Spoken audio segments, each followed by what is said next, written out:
Welcome to the UT Healthy's Texas Virtual Education Series.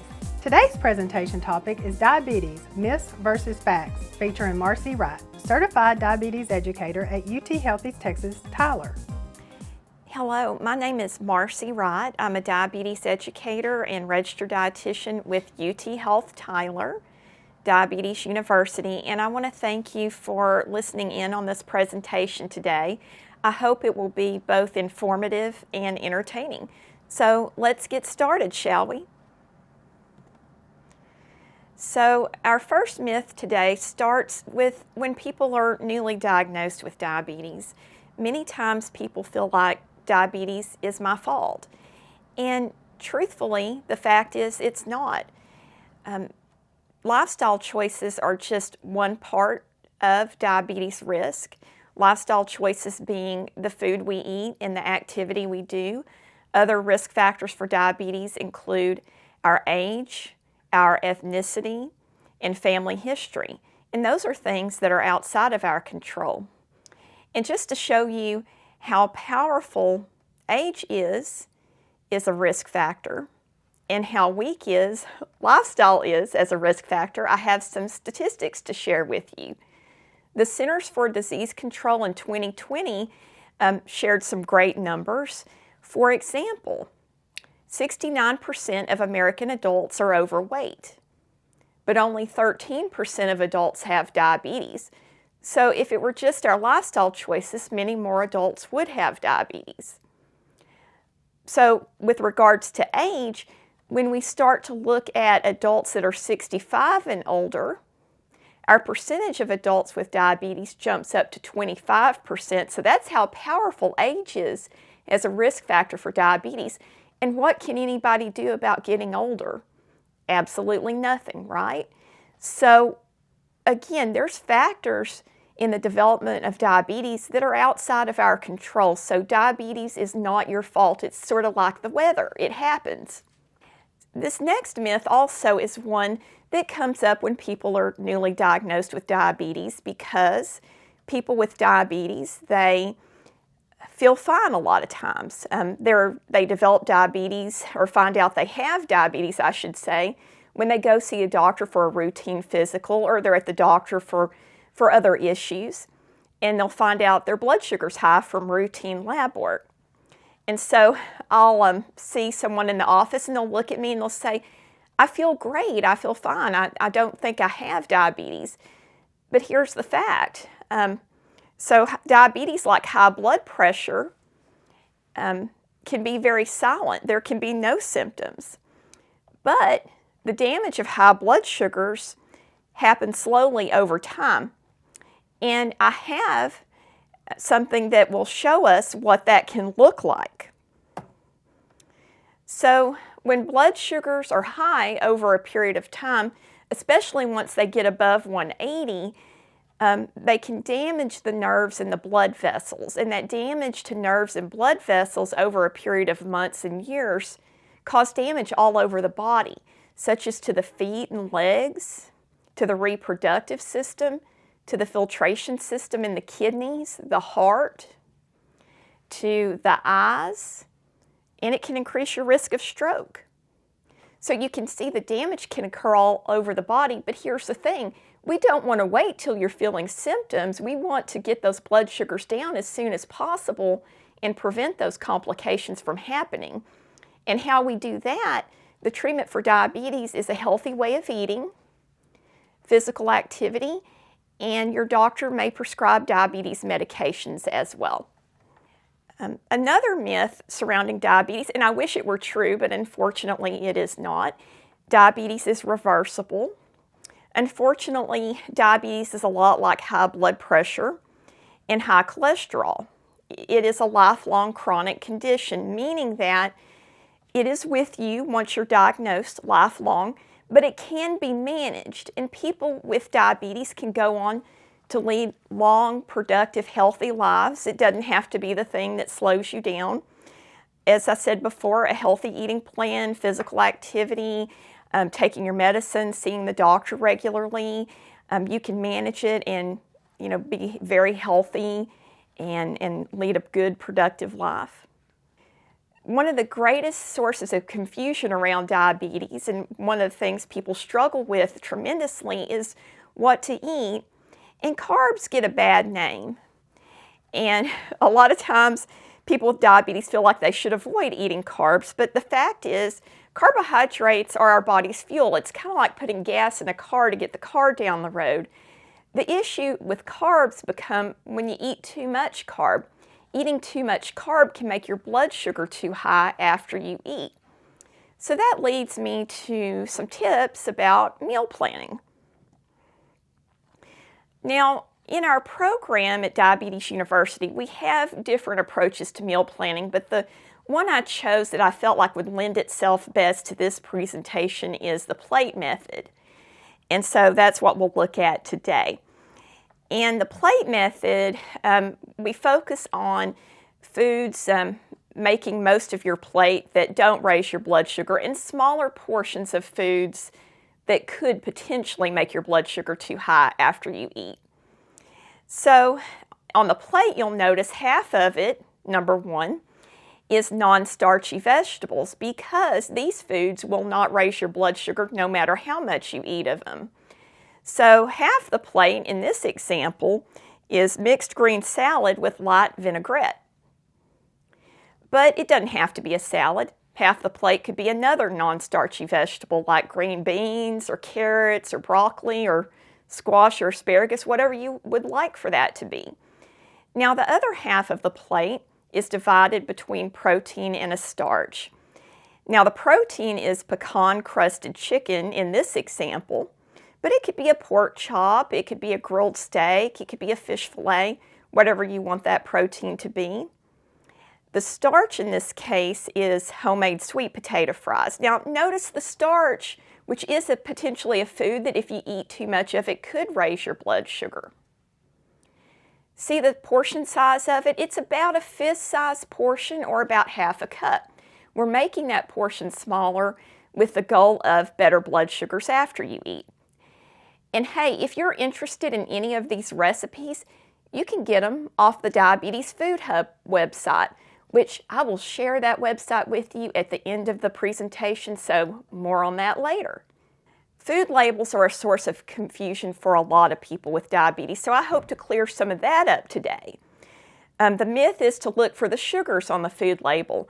Well, sugars only tell you a small part of what's going on with that food label in terms of how that's going to affect your blood sugar, so we're going to talk about the whole story today. So the fact is you want to check first for your serving size, and secondly for the total carbohydrate on the food label. You'll notice that the food label I chose is a bag of baked Lay's potato chips. And the serving size is either 1 ounce or 11 crisps. Now, I don't have a food scale in front of me, so 1 ounce isn't helping me a whole lot. So I'd probably go with the 11 crisps, or if you want to say 11 chips, that would probably be easier. So we could whip out 11 chips, right? Next thing you want to look at is the total carbohydrate. And in this case, it's 23 grams of carb. So if you pull 11 chips out, you've got 23 grams of carb. Now this is a great tool for snacks in general.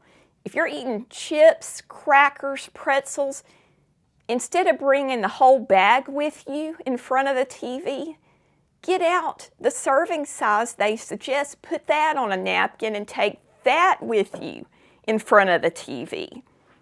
Because if you take the whole box or the whole bag with you, guess how much of that you're going to eat?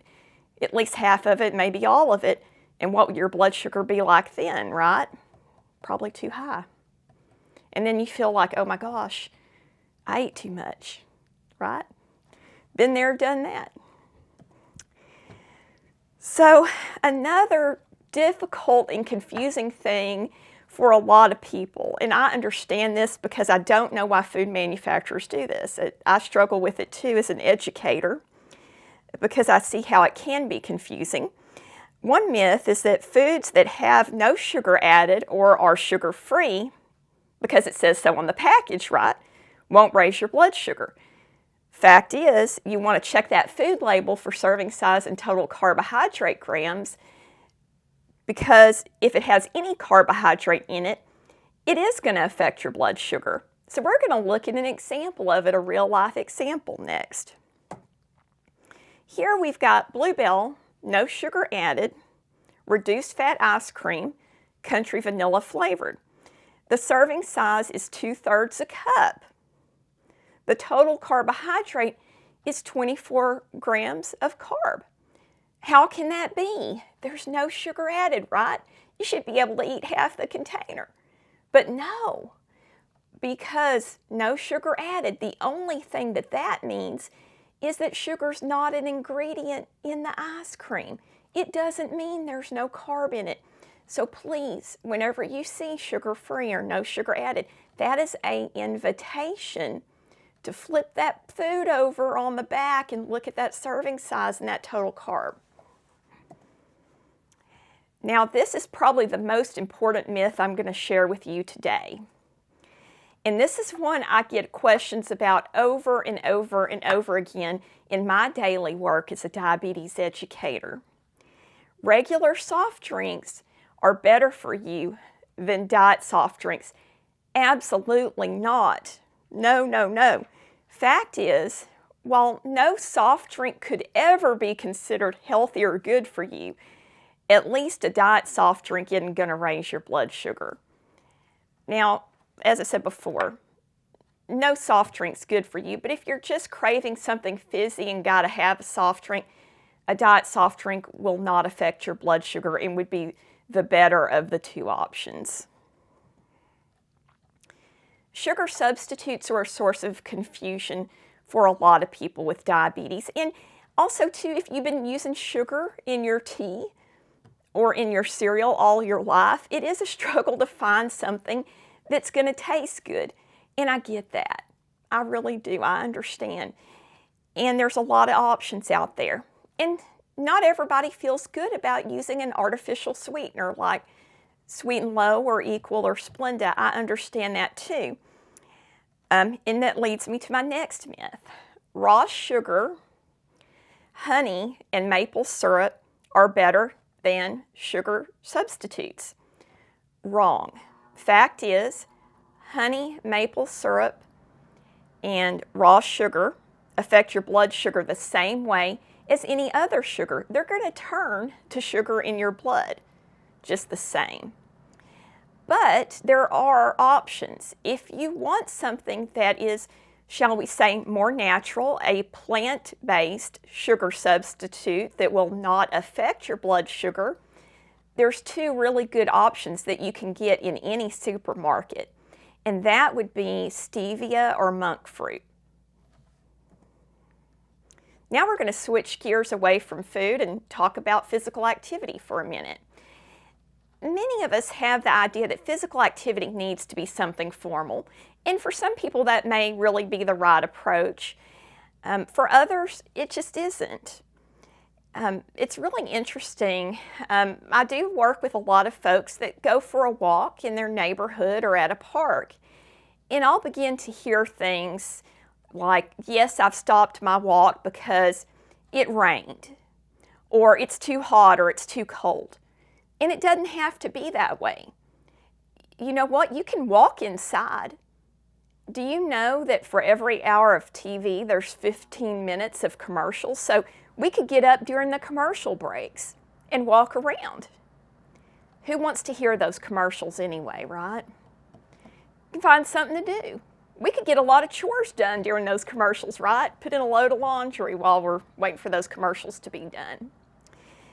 Also, you can walk up and down a hallway for 10 or 15 minutes. Set a timer on your phone, set a timer on your microwave.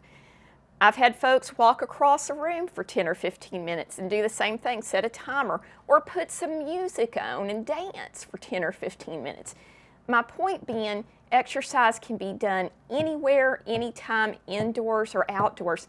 And for people with diabetes, it is movement that tells your muscles to burn up sugar and helps lower the blood sugar. So think outside the box when it comes to physical activity. That's going to help you more than anything. This myth has more to do with people who are newly diagnosed with diabetes. And I wish it were true. I really do. if I exercise and eat right, I shouldn't have to take medicine for diabetes. Like I said, I wish it were true. The fact is everybody's a little different. The treatment plan for someone with diabetes is as unique as the person with diabetes. Now here's what I can say. Most people with diabetes are going to require medicine to keep their blood sugar at goal. But the more that you invest in a healthy way of eating and physical activity, the less medicine you do tend to need. And I can cite countless examples of people that have lost as little as 5 or 10 pounds that have reduced both their diabetes and their blood pressure medication. So there's always opportunities. But what I can't guarantee is that you would get off all your medicine. But we can always try, right?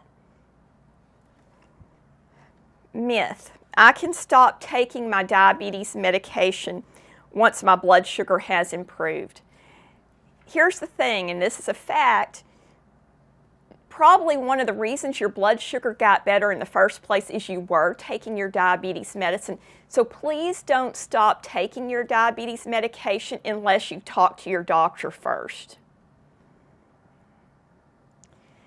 Nothing triggers emotion more than having to start insulin therapy when you have diabetes. And if you've recently had to start insulin, I want you to know that it's not reflecting anything bad about you or bad about your diabetes. It only means that it takes whatever it takes to get your blood sugar under control and prevent complications or keep complications from getting worse. So insulin doesn't reflect anything good or bad about you or your diabetes. So let's just say that before I even get into the myth. So the myth is once you start insulin, you have to take it for the rest of your life. Now that's a maybe, maybe not. There are 2 different types of diabetes. One of them is called type 1 diabetes, and it affects 5% of the population who has diabetes.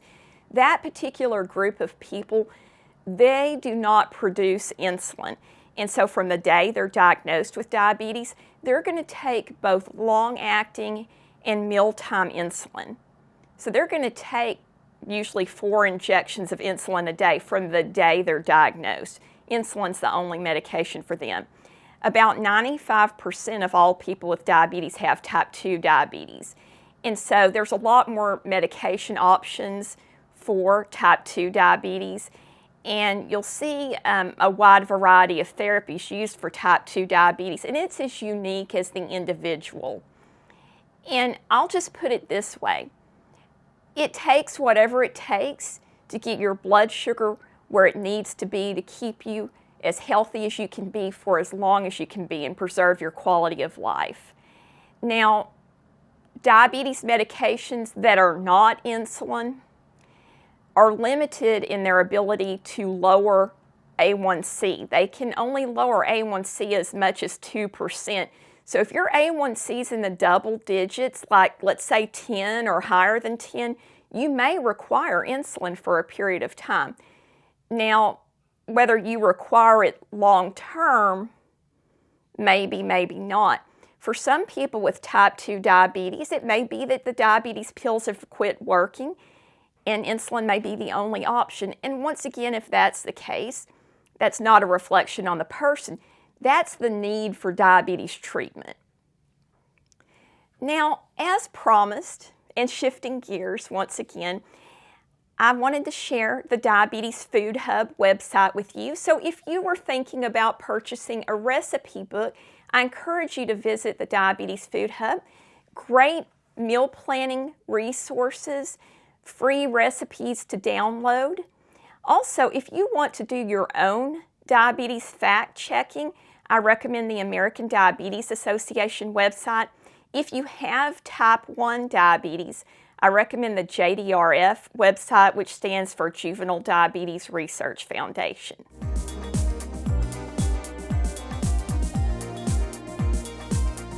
So the first question I have is, how many times do you need to eat each day? What we encourage is to try to eat 3 meals each day.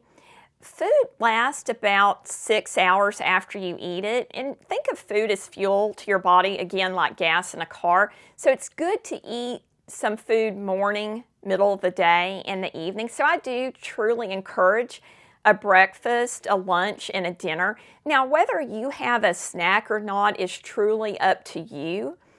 If you need a snack between meals or in the evening because you are hungry, you're just starving and just can't go on, have a snack, but snacks are not required. The other question I received is, I was recently diagnosed with type 2 diabetes. Do I need to see an endocrinologist? Statistically, about 95% of all people with diabetes are managed by a primary care physician. There just aren't enough endocrinologists to see every single person with diabetes. However, we do have endocrinologists available at UT Health East Texas. So if you feel like you would like to see an endocrinologist, you can certainly ask for a physician referral. However, if you are satisfied with the care your primary care physician is giving you, it isn't required that you see an endocrinologist. And then thirdly, I was asked, what are the symptoms of a high blood sugar? And that can vary based on the individual. When blood sugars get above 180, the most common symptoms are excessive thirst, just can't get enough to drink. Frequent trips to the bathroom to pee, just getting up during the night, say 3-4 times to use the bathroom, having to take frequent bathroom breaks where it just disrupts your activities. Excessive fatigue, such as, you just sit down and automatically feel like you need to go to sleep. Dry skin. If you get, a cut or scrape, maybe it's slow to heal. Some people will have blurry vision. People may feel really hungry or have indigestion or nausea. Sometimes we see that as well. And actually, we have some people that have absolutely no symptoms at all. And that's where I say many people are unique in that respect. And that's why I do encourage people when they're diagnosed with diabetes to keep a tab on their blood sugar and check their blood sugars regularly, because you don't always feel them when they're high. Thank you so much for your questions, and thank you so much for listening in on this presentation. I enjoyed the opportunity to share these ideas and facts and myths. We hope you enjoyed the presentation today. If you would like to schedule an appointment with Marcy Wright, please call 903-535-6354. Our next virtual seminar will be announced soon. Follow us on Facebook to stay up to date on upcoming events and seminars. Thank you for joining.